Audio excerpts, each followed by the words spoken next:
Good morning. For those of you that don't know me, my name is Stephen Bayens. I am the Commissioner of the Iowa Department of Public Safety, and by extension, I oversee the Iowa Division of Criminal Investigation. As we begin today's press conference, the Department of Public Safety wishes to express its appreciation to the Dallas County Attorney's Office for the report that they released yesterday. I can confirm that the factual statements contained in that report are accurate and consistent with our investigation. Second, I think it's important to note that the county attorney's findings were shaped through the lens of determining criminal liability. As a result, certain facts that didn't bear on that decision were not likely included. Third, the investigation conducted by the Iowa Division of Criminal Investigation was purely criminal in nature. It was not an audit or a review of the processes or the response by any party during the shooting or in the aftermath. Finally, I think it's important for everyone to understand why and why not certain things will be discussed today. We will do our best to provide the answers that we can, to provide some closure, to provide some understanding about what happened on January 4th in Perry. But by the same time, I'm not going to share certain details that some of you may hope to have. And the reason for that is fourfold. First, there are existing privacy and confidentiality laws that limit our ability to discuss some of these things. Second, the threat of copycatting or mimicking behavior is real. And in fact, it played out in this case. And so we will not be revealing security matters, operational tactics used by law enforcement or the shooter to accomplish this in an effort to prevent future school shootings. Third, as you will hear later in my words today, the shooter in this case desired notoriety. And I am not inclined to be a tool to further that end. Finally, I'm not going to dishonor the families of Amir Joliffe, Principal Dan Marburger, and the rest of the victims in this case by glorifying a day of evil. So that is why you may not hear the details you desire. With those things in mind, however, I would like to begin with kind of the nature and the extent of the investigation undertaken by the Iowa Division of Criminal Investigation. First and foremost, the agents, the criminalists, the analysts that worked on this investigation absolutely poured their hearts and souls into it. I know the toll it took on them.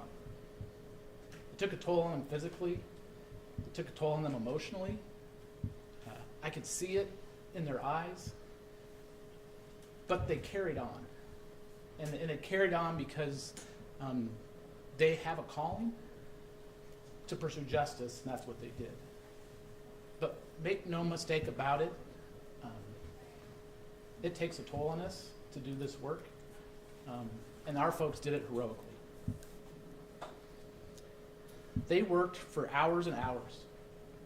The number of hours they poured into this case was staggering. I know one agent alone worked in excess of 200 hours just on the video from the school. The tenacity they showed was inspiring. This investigation ranks among the most exhaustive and complex investigations the DCI has undertaken in its 100-year history. All told, more than 180 people were interviewed. Agents reviewed literal terabytes of digital evidence. They spent hours and hours on video footage. There was meticulous crime scene processing. They executed multiple search warrants, obtained prosecuting attorney subpoena records, and documents. They performed a full and complete scrub of the shooter's digital and social media.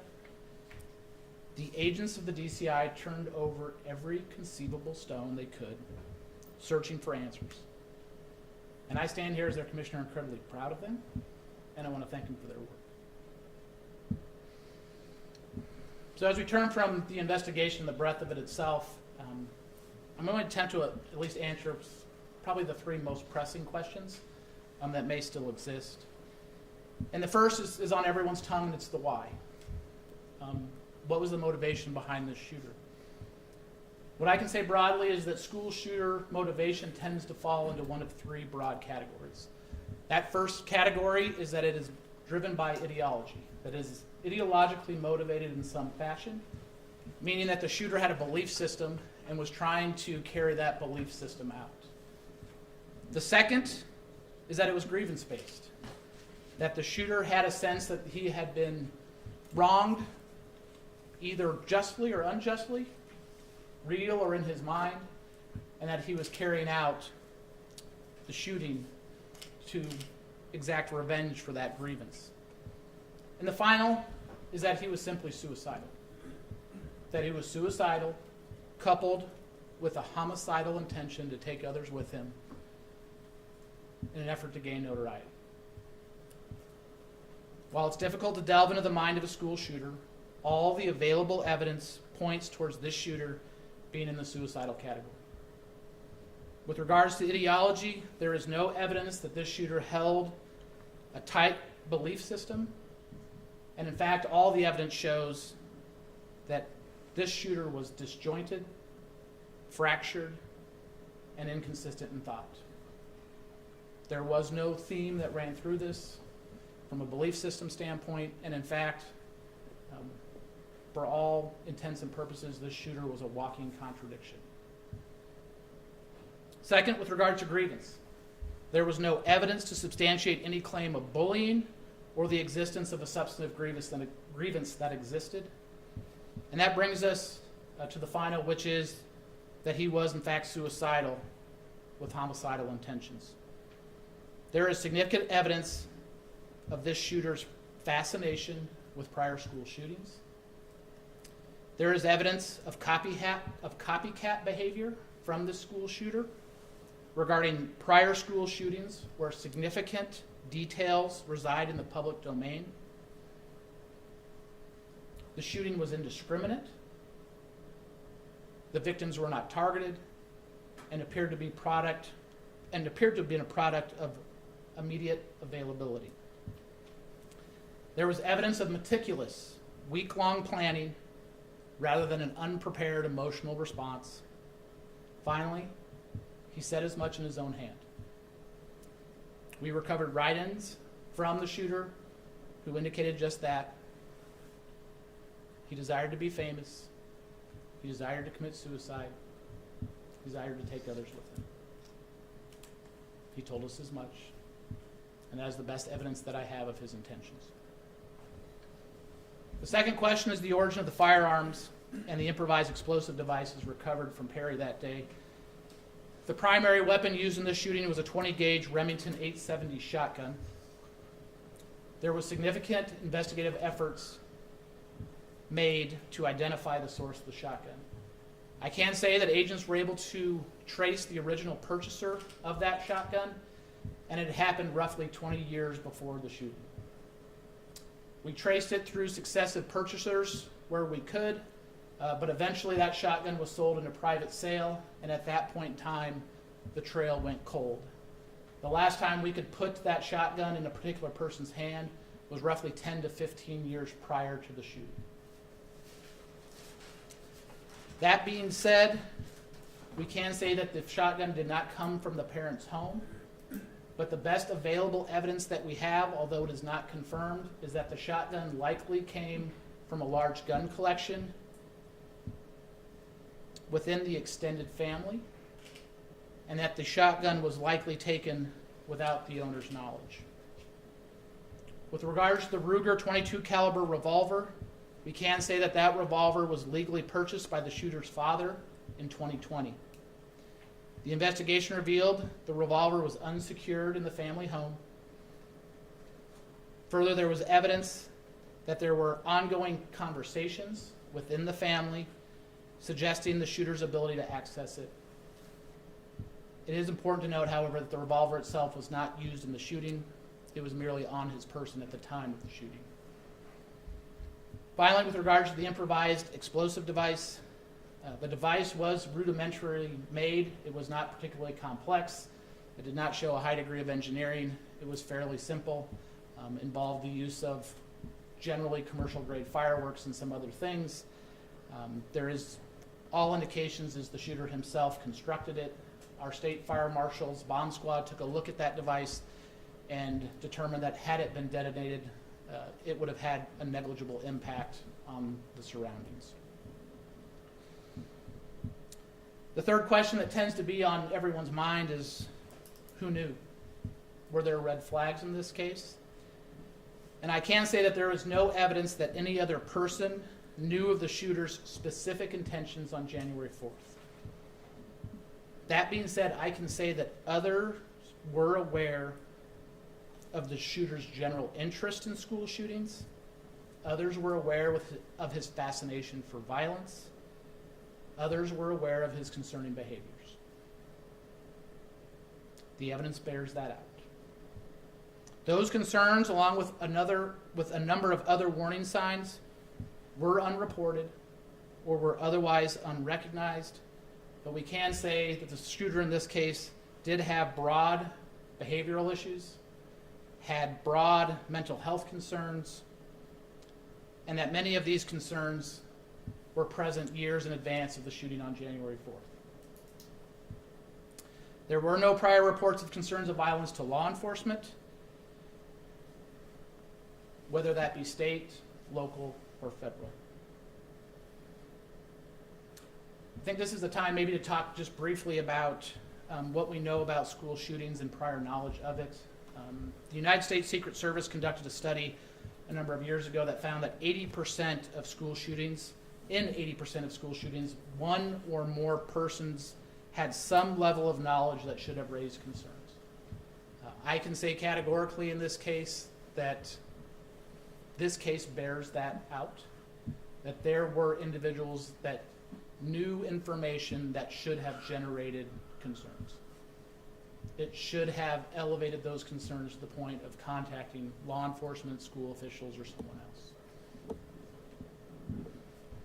The evidence confirms that the shooter demonstrated what experts commonly call is a pathway to violence. That first step in that pathway to violence generally is ideation. What ideation is recurring thoughts, fantasies, or an obsession with acts of violence or the use of violence. That is ideation. There is evidence in this case that the shooter had that ideation, that he was fascinated, that he was obsessed with violence, with prior school shootings, and that sort of ideation had presented a year or more in advance of January 4th. Second, on that step, that pathway to violence is planning. Planning is kind of that movement from a generalized thought process to kind of the who, what, where, and how of executing that fascination out. We can say that there is evidence that would show that there was a dramatic shift in this shooter's thinking from ideation to planning, and that shift in thinking occurred 6 or more weeks in advance of the shooting. The third step in that pathway is preparation, that there were concrete efforts to put that plan into action. That sort of preparation may include acquiring weapons or modifying weapons, practicing, desensitizing oneself to violence, or identifying potential barriers. Again, there was substantial evidence of preparation in this case, and that preparation occurred at least 1 month in advance of the shooting and continued up until the day of the shooting. And then the final step in that pathway to violence is implementation, and that is actually carrying it out. And clearly in this case, the shooter did carry it out. So those are the 3 kind of salient questions that we've heard time and again. A couple of other matters that I'd like to discuss with you in our short time is to talk about the response. I can tell you that the staff and students responded appropriately and heroically. They self-evacuated like they should. They found secure, locked locations like they should. And those that found those safe, secured, locked locations were safe. Those that self-evacuated were safe. They performed as they should and acted in their own self-interest as they should. The school staff was trained in active shooter response by the Dallas County Sheriff's Office and acted in conformance with that training. I'm going to call a couple of folks out from the Perry School staff in particular. Assistant Principal Brad Snogren is a hero. Assistant Principal Snogren was the one that activated the school safety radio within that first 10 seconds. I can tell you that he was actively avoiding gunfire and trying to make his way to the principal's office to hit the button, to turn that radio on, to give Dallas County Sheriff's Office notice. It was heroic, and it was intentional on his part. One of the other true heroes, obviously, that we all know is Principal Dan Marburger, and he was heroic as well. I can tell you that he saved lives that day. He called the shooter by name repeatedly. Dylan, don't do it. Dylan, stop. Dylan, let's talk. After being shot more than once. And in part, why that's important is it's not so much the empathy that Marburger showed towards the shooter, but every time he called that name out, the shooter heard his name, and he looked and turned towards the sound, and when he did that, it diverted his attention from who he was intending to shoot. And each time Principal Marburger called that name out and diverted that attention, it bought those students another 2 seconds, another 3 seconds, another 5 seconds. And when we're talking about school shootings, those sorts of seconds matter. And in this case, they did matter. And it made sure that those kids got out of that commons area, around the corner, and off to safety. He was an absolute hero.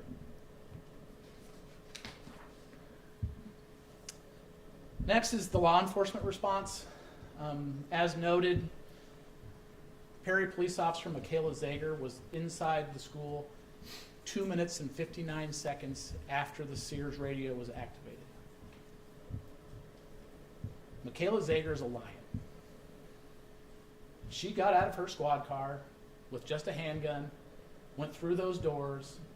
She did not wait for backup. She did not wait for a supervisor. She was through those doors, and she was there to protect the kids inside. That is exactly what we expect our law enforcement officers to do, and the community of Perry should be extremely proud of Michaela Zager. She did not wait. She did not pause. She did not take account of her own safety. She went headlong in to try to find that threat and did exactly what she was supposed to do. The other part that I think really gave me pause in seeing the body cam footage of what happened inside Perry is once those officers were in, you could see it in their eyes, they were fierce protectors. They were going to protect those kids. They were going to do their duty. They were going to find that threat. They were going to stop that threat. And you could see the steely reserve in their eyes. 100%. And when they finally determined that that threat no longer existed and that the shooter took his own life, the switch in those officers was immediate. They went from fierce protector to caretaker in the snap of a finger. It was remarkable. It's remarkable to see folks that can go from a lion to a lamb, go from willing to take a life if they have to do everything in their power to preserve it. That is remarkable. I get a little choked up even playing that scene through my mind again here today. But we should be incredibly proud of our police officers for their ability to do that and the compassion they show in the midst of horrible circumstances.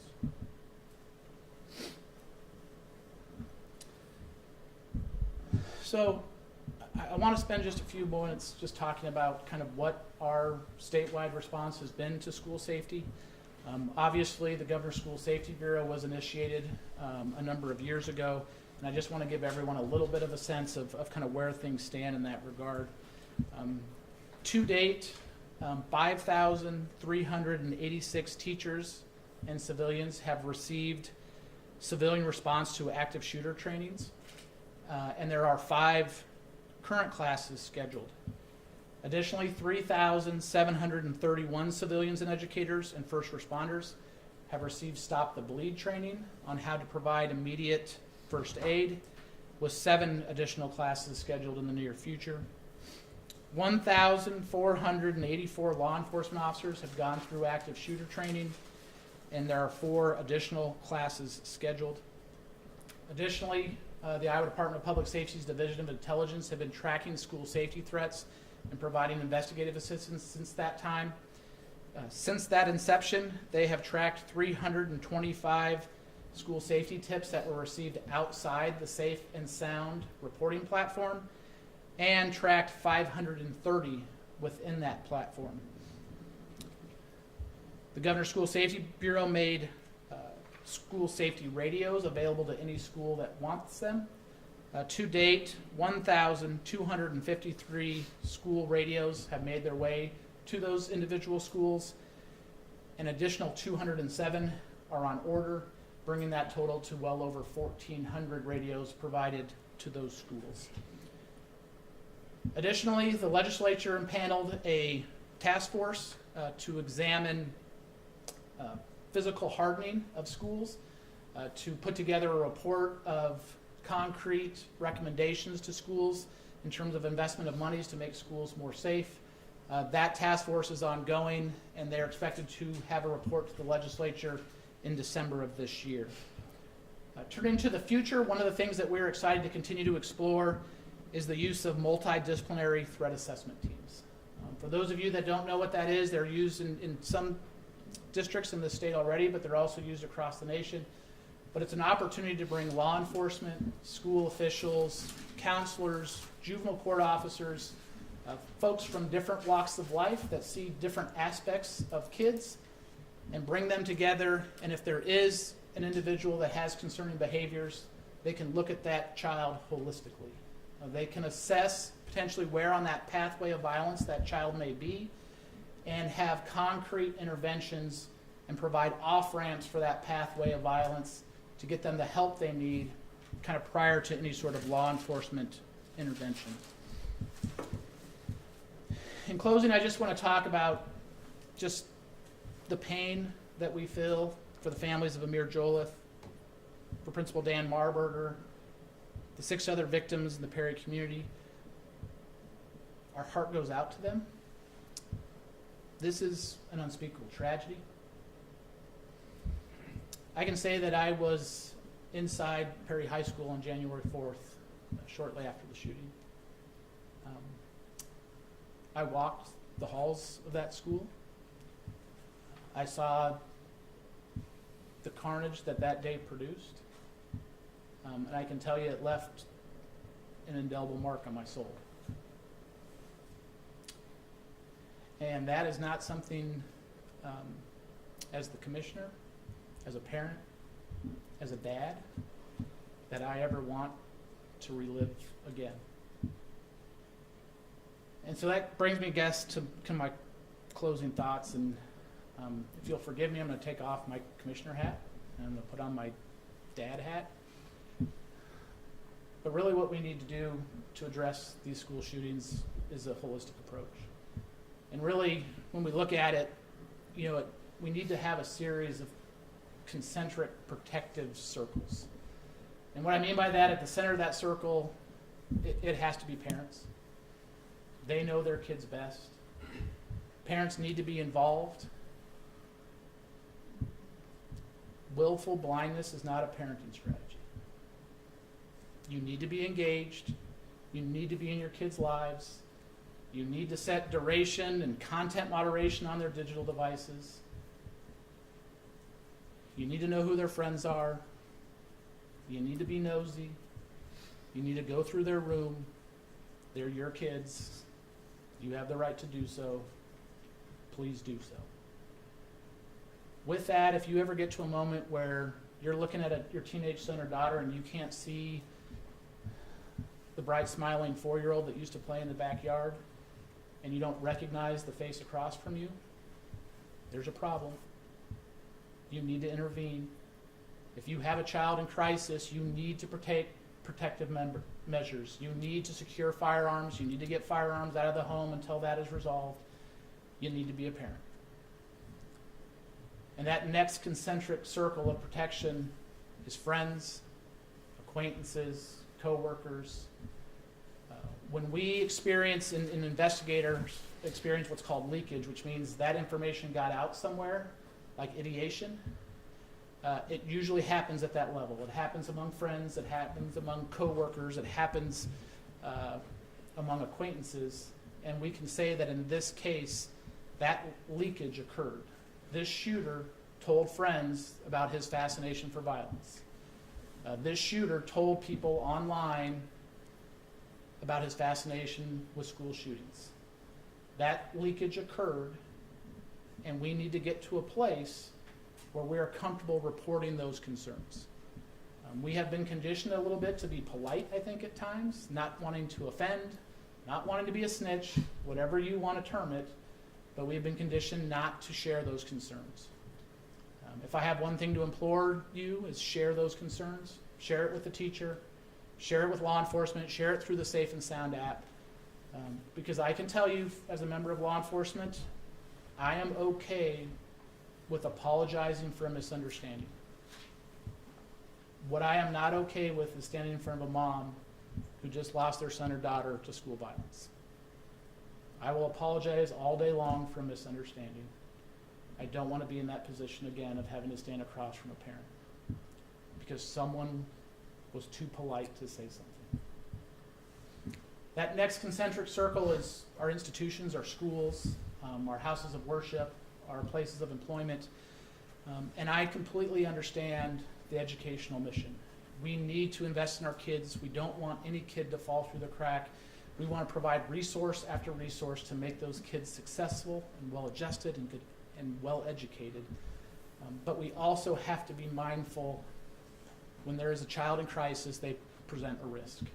And we have to be willing to evaluate the risk that that individual child poses to the rest of that community. And we have to ask those hard questions. We have to engage those threat assessment teams.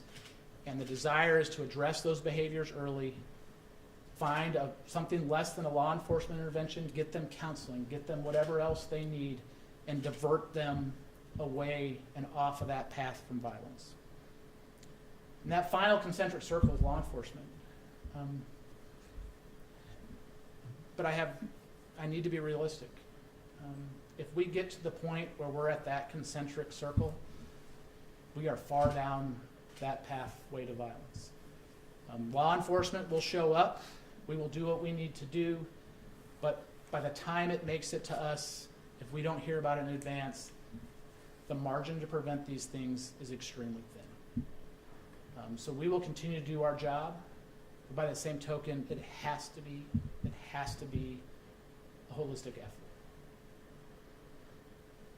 So with that, I am willing to take some questions with the caveat and the reminder of where I started, which is there are certain things that I will not talk about, and I will remind you of the reasons why. Just going back real quick on the weapons, will anybody be held liable for the weapons that were used in the shooting? Our role was to investigate the facts and circumstances. We presented that complete investigative report to the Dallas County Attorney's Office. That is their province and their decisions to make, and so I can't comment on that liability because it's outside our area of responsibility. Awesome. I also have another one. A victim's mother told me that law enforcement DCI agents had told her while her son was in the hospital that there may have been another person involved in the shooting and gave her names. Is that true? And how can you reassure her that Dylan Butler acted alone? She is incorrect. And I don't and I'm not suggesting that she's being untruthful. What I am suggesting is what tends to happen in the aftermath of these, they are chaotic. It's emotional. It's hard to, at times, process information. And what I suspect happened here is that she thought she heard something, but she did not. She misheard it to the extent that she did. But I can say definitively, going back to the investigation, every person we interviewed, every petabyte, every gigabyte, every byte of digital information that exists does not suggest that there was another person involved. Commissioner, the Yes. Dallas County Attorney's Office indicated that the shooter posted on social media when the incident began and also started live streaming the event. Are you able to say where those posts were and how long that live stream was up for? He live streamed it on Instagram. It was up for a very, very short period of time. I don't believe we even have any evidence to suggest that he did not have a broad following, so it's very unlikely that anyone necessarily saw it. One of the things that we do is we work with our social media companies very actively, and within minutes of that going live, Meta, who owns Instagram, immediately took it down. We worked with then Meta to obtain the loan copy of it and then ensured that it never saw the light of day again, at least in the public sphere. Can you describe the interactions that Butler had with the school prior to the shooting? I saw that in the files. We can say that there were documented behavioral issues in school. Beyond that, I can't go into much detail. There are certain privacy laws, FERPA, and those that would prevent us to talk further, but I can say that there were behavioral issues in the school prior. Can we say how many years? Was it like from the beginning of his high school? I can say that those presented in at least a year or more. Commissioner, you talked about the weapon that he had on him but didn't use in the shooting and that it was not kept safe. I'm searching for the right word, but it was not kept safe in the home, and there were conversations surrounding his accessibility to that weapon that wasn't used. Can you talk about those conversations and what exactly you meant by that? I can say that there was some clear discussions broadly in the home about where the firearm was, where it was located, that in particular it wasn't secured in any particular location. It wasn't in a gun safe, there wasn't a gun lock on it, those sorts of things, and that there were suggestions that the shooter had knowledge of that and that there was immediate availability to that weapon as well, and there was some level of agreement in the family that accessibility occurred. So people are going to wonder, could his parents face charges for that? And again, our role is to provide the investigative facts to the Dallas County Attorney, and that is part of their decision-making rubric about what qualifies from an evidentiary standpoint, from a legal standpoint, to warrant charges. Commissioner, Yes, you sir. mentioned that some people ahead of time knew about this. Can you characterize one or two, several, and why these folks didn't offer this information? Is there any kind of background on that? Yeah, I can say, and to be clear, when they say knew about this, they did not know that he was going to commit a shooting. What they knew was about his fascination for violence. What they knew is he had stated interest in prior school shootings. We can say that some of those conversations happened online, in the sense of chat rooms and those sorts of things. We were able to use some of our federal partners to make interviews and contact with those individuals that were in those chat rooms in other states. The common reoccurring theme was, in retrospect, in hindsight, I should have said something. At the time, it was an interest in true crime, those sorts of things. There was also some personal interactions here, within the Perry community, and much kind of the same is, there was discussions about fascination and violence, school shootings, but again, kind of going back to, well, we just never thought he'd act upon it. Sort of in the realm leading up to this morning, did you wrestle with whether sharing maybe some more specific findings from your investigators could produce a light bulb moment for educators and families? Like, oh, that is a certain kind of thing that I've heard from this person, or is it pretty clear the balance of tensions here? Yeah, and I think that was the design today. was to try to provide those clues.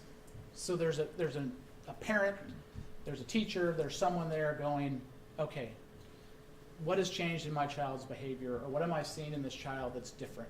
You know, if we're suddenly seeing behavioral outbursts, if you're seeing, you know, a stark change in potentially how they dress, if you're seeing kind of those outbursts, if you're seeing kind of this fractured thought processes and ideology, you need to make yourself aware of those things and report them.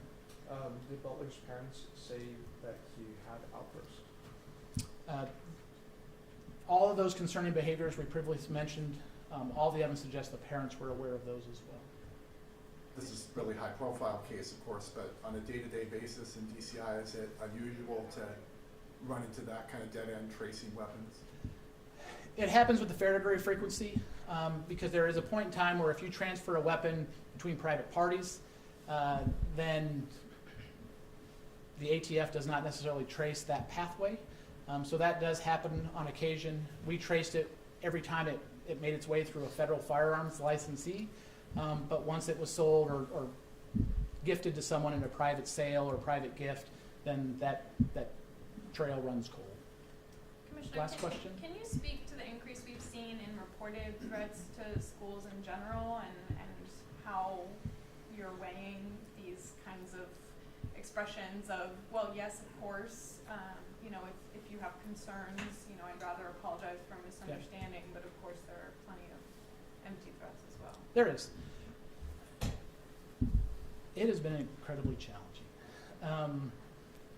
You know, I talked about kind of that emotional and physical toll on the investigators. Well, our school safety folks have felt that as well here in the last couple of months. We went through about a 2 or 3 week stretch where we were averaging 5 a day. And the best way I can kind of liken it is at times it feels like if you have a pile of tinder and you have 100 people running with matches towards it, and you're trying to figure out which one is serious and which one is just pretending. But you got to try to blow all of them out. That's incredibly challenging. It's really hard.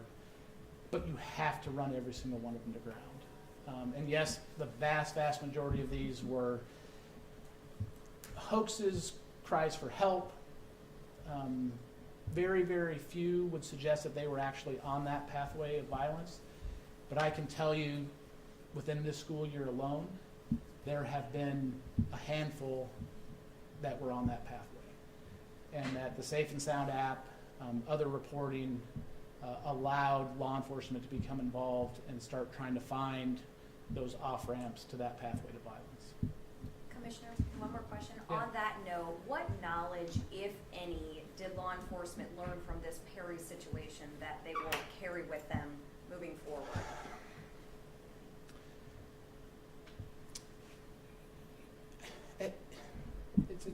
It's hard to say. You know, I think we learned a lot just from the standpoint of it kind of translated to kind of head knowledge to heart knowledge. You know, we knew kind of what school shooters, how they present. We knew the research behind them, but we never experienced it. I think one of the other things that we learned is that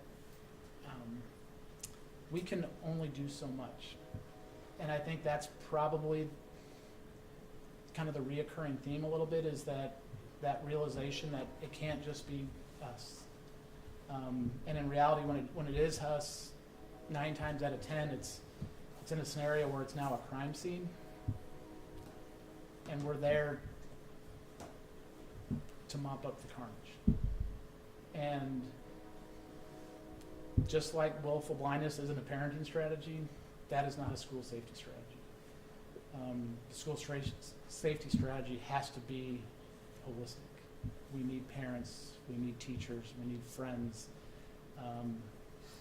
and we need those partnerships if we're going to prevent this. Because that's the reality is, you know, we believe that that's where our effort should lie, is in prevention. And what that reiterated and what this situation reiterated was that is exactly where we need to be, is prevention. Because response and mitigation, this entire shooting event took 4 minutes and 21 seconds. I mean, 4 minutes and 21 seconds. Law enforcement was notified within the first 10 seconds. A police officer was physically inside the building in 2 minutes and 59 seconds. That is a blink of an eye. And that is not a strategy. Thank you. Thank you, Commissioner. If I could get all the media folk that were here, can you please write your name and agency for me on this, if you would, please?